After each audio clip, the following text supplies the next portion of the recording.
നാടും നഗരവും ക്രിസ്മസ് ലഹരിയിലേക്ക് അമരുമ്പോൾ തൃശൂരിൽ നിന്ന് പ്രകൃതി ഒരുക്കിയ ഒരു അപൂർവ ക്രിസ്മസ് സമ്മാനത്തിന്റെ കഥയിലേക്ക്. വീട്ടുമുറ്റത്ത് പപ്പായ മുറിച്ചപ്പോൾ ഉള്ളിൽ തെളിഞ്ഞു വന്നത് കൃത്യമായൊരു നക്ഷത്രരൂപം.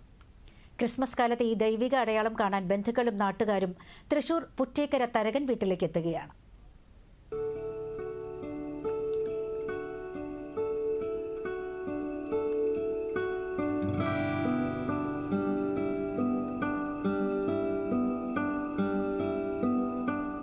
ക്രിസ്മസ് നക്ഷത്രങ്ങൾ വീടുകളിൽ തൂക്കി തുടങ്ങിയ ഈ പുണ്യകാലത്ത് പ്രകൃതി തന്നെ ഒരുക്കിയ നക്ഷത്രത്തെ കണ്ട് അമ്പരന്നിരിക്കുകയാണ് ഒരു നാട്. വീട്ടുമുറ്റത്തെ പപ്പായ മുറിച്ചപ്പോൾ ഉള്ളിൽ തെളിഞ്ഞു വന്നത് കൃത്യമായൊരു നക്ഷത്ര രൂപം.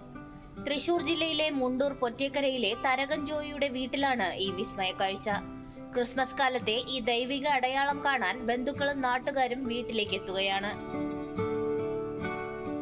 ഈ ക്രിസ്മസിൻ്റെ അവസരത്തിൽ പ്രതീക്ഷിക്കാത്ത ഒരു നക്ഷത്രം പ്രകൃതിയിൽ നിന്ന് നമുക്കൊരു നക്ഷത്രം അത് ദൈവത്തിൻ്റെ വലിയ അനുഗ്രഹമാണ്. അത് അധികം ഉണ്ടാവില്ല കായാതുമേ, പക്ഷേ നല്ല ഉള്ളൊക്കെ നല്ല ചുമപ്പ് കളറാണ്, പക്ഷെ നല്ല മധുരമുള്ള പപ്പായയാണ്.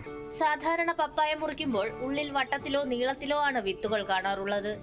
എന്നാൽ ഇതിൽ കൃത്യമായ ഒരു നക്ഷത്രം തന്നെ വിരിഞ്ഞു നിൽക്കുന്നു.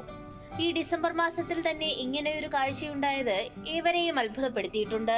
സോഷ്യൽ മീഡിയയിൽ ഇതിനോടകം തന്നെ ക്രിസ്മസ് പപ്പായ വൈറലായി കഴിഞ്ഞു.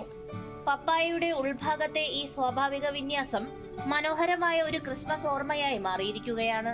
സസ്യങ്ങളിലെ മൾട്ടി കാർപ്പിലറി എന്ന അവസ്ഥയാണിതെന്നാണ് ശാസ്ത്രീയ വിലയിരുത്തൽ. പപ്പായയുടെ പൂവ് വിരിയുമ്പോൾ 5 ദളങ്ങൾ ചേരുന്ന ഭാഗത്തുണ്ടാകുന്ന സവിശേഷമായ ക്രമീകരണം കായ വളരുമ്പോൾ നക്ഷത്ര രൂപമായി മാറുന്നു. എന്നാൽ ഇത് വളരെ അപൂർവമായി മാത്രമേ സംഭവിക്കാറുള്ളൂ. ആർട്ടിഫിഷ്യൽ നക്ഷത്രങ്ങൾ കൊണ്ട് വിപണി നിറയുമ്പോൾ ഒരു തരി പോലും കൃത്രിമത്വമില്ലാതെ പ്രകൃതി ഒരുക്കിയ ഈ നക്ഷത്ര പപ്പായ തൃശൂരുകാർക്ക് കൗതുകമാവുകയാണ്. ദൂരദർശൻ ന്യൂസ്, തൃശൂർ.